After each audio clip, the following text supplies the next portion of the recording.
Alright, everybody out there in the craftchest nation, it is I, craftchest, here with a one-pot meal idea for you. And tonight, it's one-pot fajitas. And I know a lot of you out there love it whenever I do these. As you can see, the steam pouring out. This has been sitting, I don't know, for about 15 minutes because I just saw a trailer and I'm trying to figure out if it's real for a game called Mortal Shell. And I might try to remember to link the description. Now, check this out. In here, what I did was I cut my onions up for fajitas. You can get a better shot of this. I seasoned the bottom with a little sriracha just on the full. So we get on the breast on both sides as I season them, salt, pepper. I took a fajita seasoning, and let me see if I can grab one of the fajita seasonings right quick. Where are they? Right here. No particular brand. I'll just show you this. Just a regular fajita seasoning mix that you can get for the Lolo. And I didn't add any water. As you can see, there's a lot of liquid. A lot of liquid. And I'll show you pictures before and after. I'll be posting those on Twitter. I'm not going to go through all that. But here's what you do. You take, and you saw how this was sealed. You season it up. Both sides of your chicken. Be sure and wash it and all that good stuff. Safety, seasoning. And I seasoned both sides with salt, pepper, fajita seasoning. When I got them flipped over, smooth side up, like this, and I always do big side, big side. That's just the way I do it. Line you a pan, and there you go. And then seal it at the top. You can see how you do a crease and everything here. And I do it for 55 minutes in a toaster oven at about 425-ish, 450, thereabouts, 400 to 450, depending on your oven. I use a toaster oven, so there you go. And then you put it in this pan, 55 minutes, take it out, let it rest. As you can see, it's still piping hot. And what that allows it to do is this chicken, all the juices that flow out, some of it's going to go back into the meat. And I'm going to take these out and put them on a plate and actually show you how tender, because this is the reason why I love doing this. Let me see, it's probably going to halfway fall apart. And I want to leave the onions in there because what we're going to do is we're going to actually take this and shred it. And I can't do it one-handed.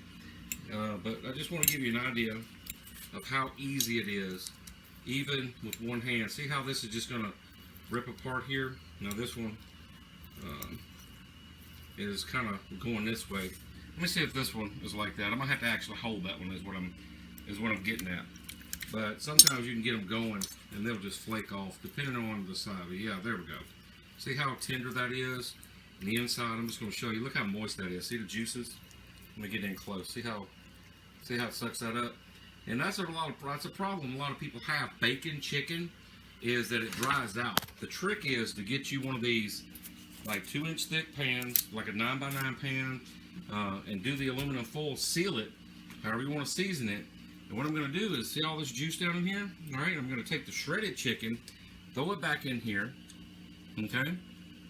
Man, oh, ooh, it's that little finger taste right there. That's almost like a gravy. And you can do a number of things with this. You don't have to do fajitas. You could actually take this and do, which actually is not a bad idea. I could make some rice. I have all kind of rices. I have brown rice up here. I have some broccoli and cheddar, which I think that'd be, I got some chicken and rice, mashed potatoes. Actually, mashed potatoes would probably be perfect with this. Because, let's see, taking on a little taste. It doesn't necessarily have an overbearing fajita flavor to it. It's almost like a gravy. What the heck? It's like I made a fajita gravy. That's amazing. Ooh, and a little spice coming through. So there you go. Quick and easy, one-pot meal. And once again, I'll be posting some pictures over on Twitter of the progress. Yeah. So I decided to go with just making fajitas tonight. Quick, easy. Don't have to mess up anything. After all, this is a one-pot, well, in a bowl and a plate. But I have the sour cream. We got the cheese. We have it built. Microwave these. Normally I put them in a toaster oven, which I'm probably going to put them back in the microwave just to heat the tortillas a little bit and melt the cheese in and help it melt a little more. But this is how I make mine right here. And this is what we're going to end up with. This is what it looks like. I decided to put it in a bowl after you mix it up. Look at all that. Now, normally I would do bell pepper, but I didn't like the bell peppers that I had been seeing from the grocery store. The stems were soft, and that usually indicates they're not going to last very long, so I kind of steer away from that. So no bell peppers. I'm good with this. Fajita seasoning, a touch of sriracha just for flavor, salt, pepper, and a chopped up white onion. Now you can do Vidalia onion, red onions, whatever. I like white onions the best. I just like the flavor it has, especially with the sour cream. White onions and sour cream is the bomb. Woo! Alright, so anyway, let me end this here because I'm ready to eat. I gotta get all this back in the refrigerator. You know, I gotta keep everything fresh. It is the apocalypse after all. So tonight's apocalypse supper is 1 pot fajitas. Get your craft to the mind. Go out there and have some fun. Woo! Stay safe, everybody.